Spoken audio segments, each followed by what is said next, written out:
Have you ever read a book that made you stop, think, and inspire you to have further actions? Today, I have one in my hands. Welcome to my first book review sessions. My name is Jeffrey. Today, we are going to share with you one of the book that can bring you more insights about leaderships and leave you a long-lasting impact. The book title is called How to Lead, written by David M. Rubenstein. Leadership is what we hear every single day. But how many of you truly understand the genuine meaning of leaderships? You can't just be a leader after you have attended a 1 to 2 years programs. You can't just be a leader after you have attended a 2 to 3 day certifications. You can't call yourself a leader. Leadership is a huge responsibility, and leadership is a practicable skill. Today, we are going to share with you the collections of all the wisdoms and condensed into a proper guideline.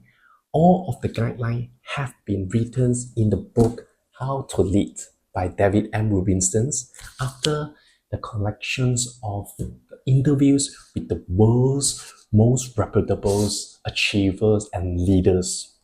And whether you are running a company, you are building your own team, or you are just looking for a way to improve your leadership skills, I highly recommend you to read this book. Stick around with these videos, and I'm going to break down some of the examples and the gist of the book to all of you. And in overall, this book categorizes leadership experience into 6 types. The first type is the visionary. Second type is the transformer. Third type is the builder. Fourth type is the commanders. Fifth type is the decisions maker. And last but not least is the master. I will further deliberate the definitions of each of these leadership group in my later examples. First and foremost, I will start with the visionary. Visionary is where all the leaders, they are able to possess a clear visions. And one of the great examples of the leaders from this category is Jeff Bezos. So Jeff Bezos is the founder and former president and also CEO of Amazon, the world's largest e-commerce and cloud computing company, the top 5 wealthiest persons in the world. So here are some key insights from him. About decisions making, he said that while analysis is helpful, but the most important decisions in life are driven by instinct, intuitions, and heart. Be betting on the loved ones. You are not betting on the idea, you are betting on the persons. And this is something insightful. I make the decisions with my heart and not my head.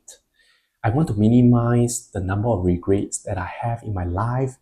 Most of our regrets are acts of omissions. They are the things we did not try, and they are the untraveled path. These will hunt us down in future. About innovations and collaborations.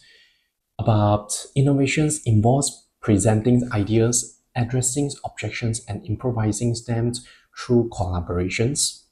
Good decisions require risk-takings and relying on intuitions. And about his personal habits, he prefers to start the day with 8 hours sufficient sleep and a quiet morning routines and a family time before work. And he values working on future focus rather than the current quarter. None of his employees focus at the current quarter. They are focused on the future. They are focused at the upcoming quarters. And about problem solving, he focused on the root cause to find the solutions that benefits all the customers, not only once. And he prioritized long runs fixes for systemic root cause rather than the quick solutions. About business strategies, this is something insightful. Some people ask him, will I open a physical store? About him, then he replied that yes, but only when we have the differentiated offerings. When we try to dabbling in something that's a me too service, we tend to get beaten. It does not work. Our culture is much better at pioneering and inventing. He aspired to build a space vehicles just like Elon Musk, emphasizing at pioneering and also inventing. The second example from this leadership group is Mr. Bill Gates, an American businessman who is famous for his co-founding software company, Microsoft. I think he's very well known and reputable. Some insights from him about his legacy and impact. He thinks that personal remembrance is not important, but eliminating infectious diseases and allowing people to focus on the other issues is critical for him. And the Bill and Melinda Gates Foundation's focus areas are infectious disease and also improving educations, particularly in Africa and K-12 educations in the US. Just for your own information, Bill Gates and also his wife, they established a largest foundations communities in the world, which is Bill and Melinda Gates Foundations. And they are actually focusing on fighting infectious disease and also improving educations. And about his wealth and philanthropy, his wealth is dedicated to his foundations, and there is a desire to have meaningful conversations for those who is interested. And something insightful from him is, I don't want to waste money on things, but overwhelmingly, there's making sure the foundation is running well. As the foundation is giving away money, I will drop down from the world wealthiest list because we are giving away more than we are taking in. This is something really inspiring. About his networking and influence, being well-known allows me to build more partnerships and meeting more influential people, which in turn help to further philanthropic causes. For his personal values, mistakes help him to learn. Most importantly is being a good father and providing opportunities for his children to create his own lives. So the last one is the Giving Pledge. So Giving Pledge is a group that founded by him, his wife, and also Warren Buffett together. So it's an community's efforts that allow the world wealthiest individuals or families to commit at least half of their properties or wealth to philanthropic causes or charitable events during their lifetime or at their will.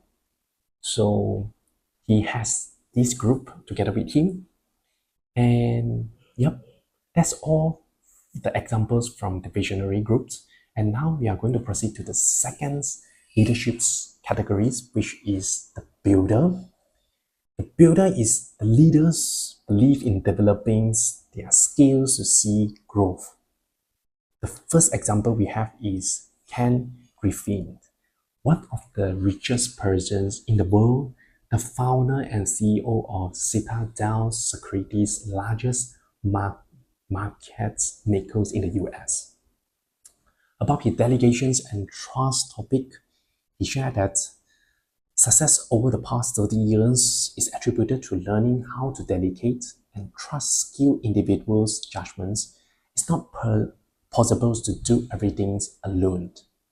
About his interview insights, so in his interview, he shared that he tried to avoid cognitive bias during the interview with someone. So the key qualities that he sought in the candidates are passions, the genuine love about what they do, and which is a major driver for their success. And the second thing is their list of accomplishments, a proven track record of their good decisions and achievements. So about his politics support, he supports President Obama due to his focus on education, a top priority for the speaker, right? And that's all for Ken Griffin. Another great example from the group of the builder is Robert M. Smith, an African-American billionaire, is also a philanthropist, and he is a CEO of private equities from Vista Equity Partners. So he shares a few key insights in the book. First one is family influence. Parents instill a strong work culture and drive for excellence. His grandfather emphasized that hard work and principles are the key to success in America. About his challenges and values, he has to overcome the heritage-related challenges in business, and he is also the advocate for the children to connect with nature, believing it nurtures the spirits and souls. About his philanthropy and community work, So he is also one of the members in the Giving Pledge, encourages individuals to give back and care for the community. He's a strong believer in addressing societal issues like racism and honoring those that contribute to the country's progress. And in the National Museums of African American Histories and Cultures, he supports preserving African American histories and allowing families to share their stories in the museums. And last but not least, he creates equal opportunities for everyone. This is one of the insightful inputs from him. How do we create a sustainable career opportunities for people? It's not just a job and not just a place to go to work. I think it's through educations, it's through internships. I hope that I'm able to establish and build a sustainable fabric to identify these folks, get them educated in a series of schools, get them the right internships, and put them on the path that is not only creative business leaders, but a path of creative engineers and technologists who can contribute to the fabric of America. Very inspiring, very, very inspiring. So next, for the transformer, we have the leaders that have good leadership skills and curiosity. One of them is the wife of Bill Gates, Melinda Gates.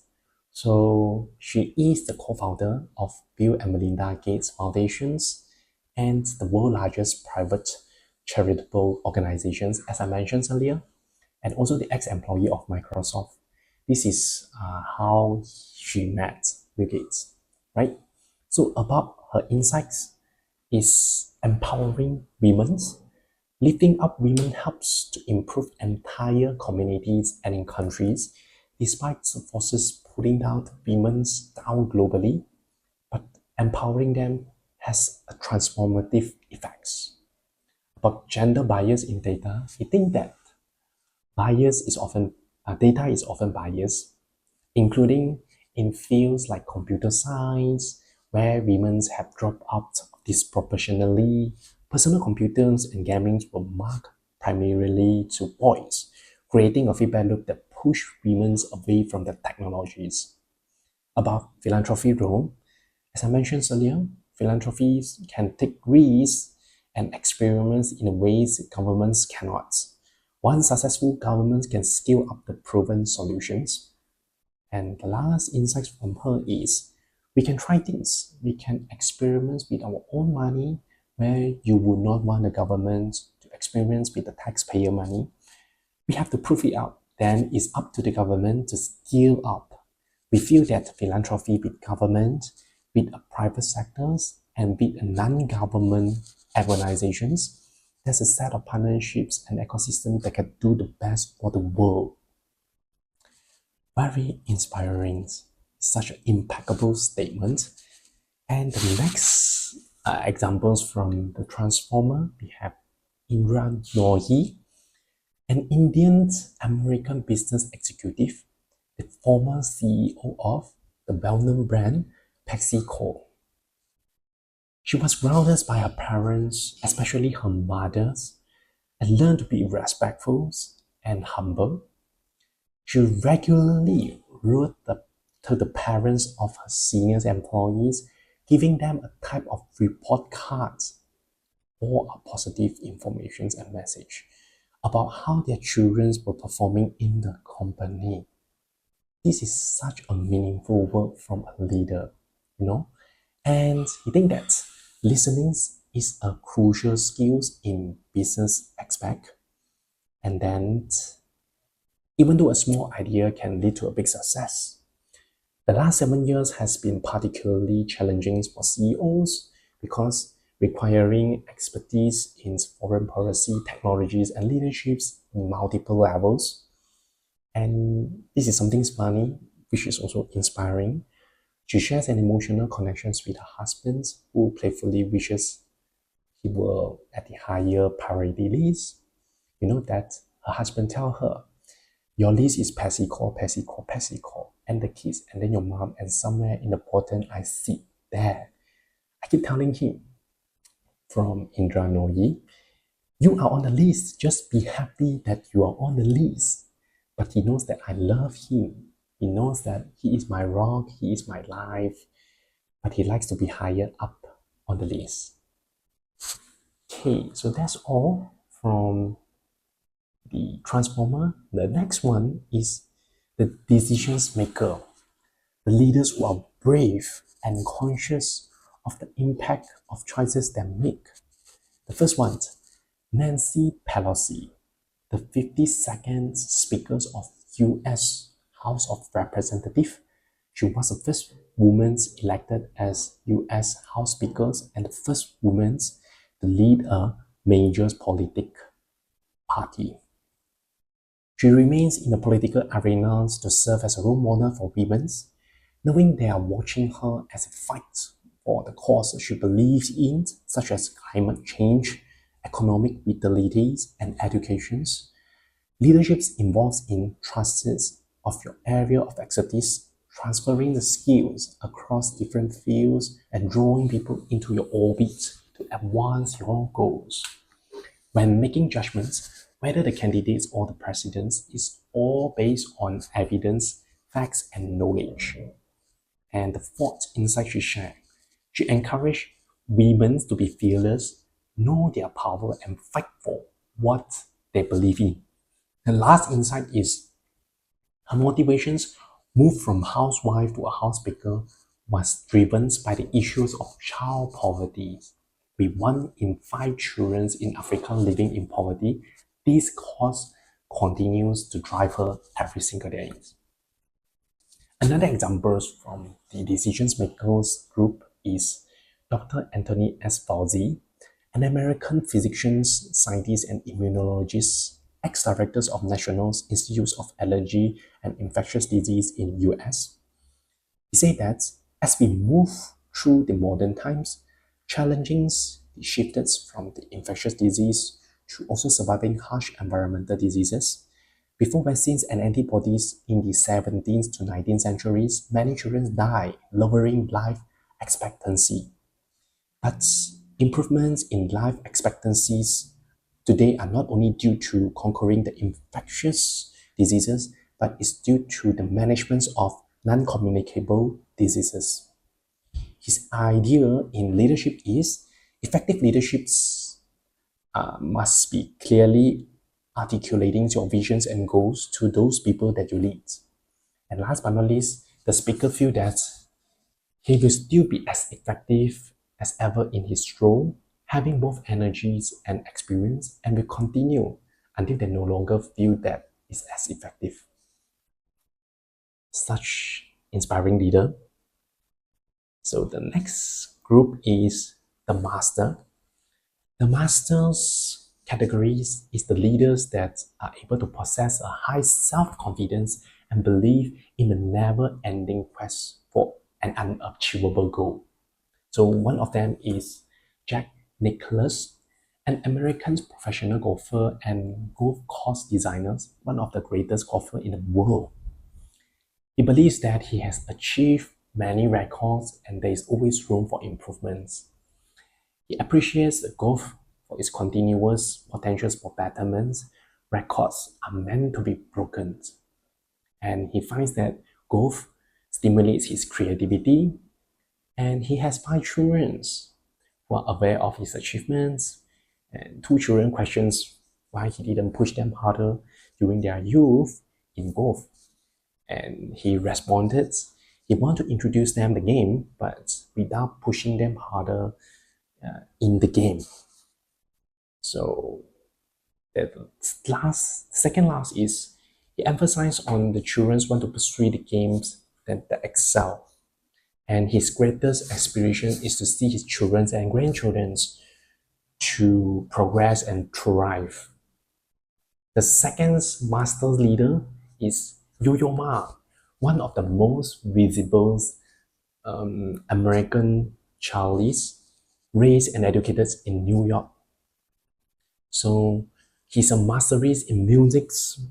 So what he believes in masteries in music comes from decades of daily practice combined with intense passions from music and performance. So he believes that you are only as good as your last performance. He emphasized that personal instinct drives sound qualities. He also recognized that winning awards offer opportunities, but true fulfillment comes from the internal satisfactions rather than the external recognitions. And then next, we have he sees legacies as essentials. Sacrifices for his art must be justified with a greater purpose.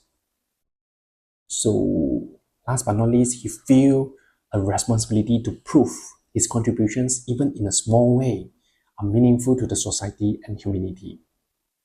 Now we have finished for the group of the master. Now it's time to proceed to the last but not least, the commander leadership experience categories. So commander is the leaders that have big ideas that can communicate effectively and oversee the implementations of their ideas. So let's go to the first examples is Condoleezza Rice, the first female American Secretary of State and also the first woman to serve as a national security advisor in US.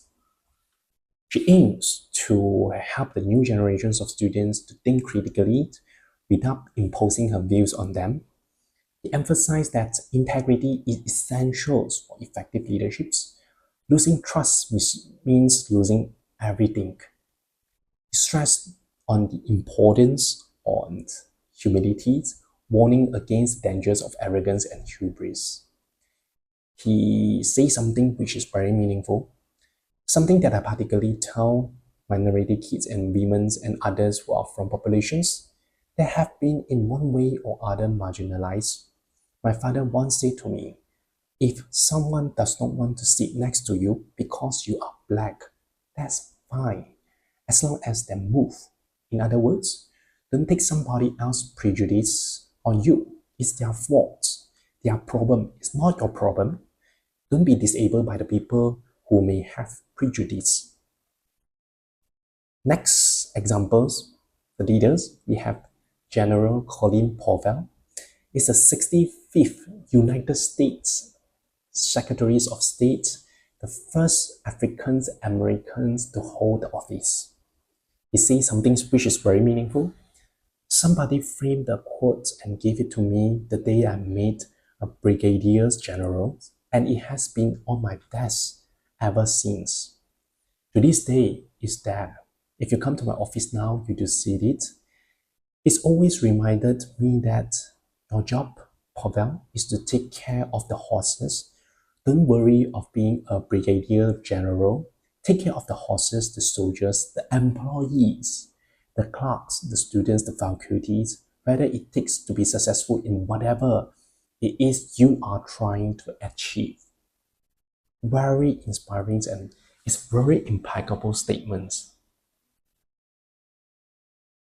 And one more example for the commanders is General David Petraeus.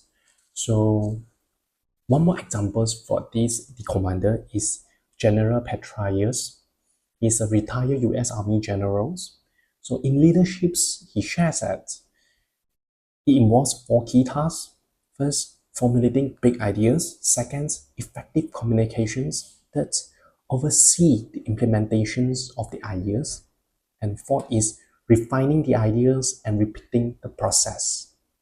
So he also shares one of the insights that from Teddy Roosevelt, the credits belong to the man who is actually in the arena, whose face is marred by dust and sweat and blood, who at worst, if he fails, at least fails while daring greatly. So there you have it. How to Lead is just more than a book. It's a treasure trove of inspiring lessons from the world's most influential leaders. If you are interested, get yourself a copy and explore the stories by yourself. And don't forget to share your insights with me as well. And if you like my video, please give me a like, give me a thumbs up, and subscribe my channels for more book insights in the futures. Thank you for joining today's sessions and see you again in the futures. Bye.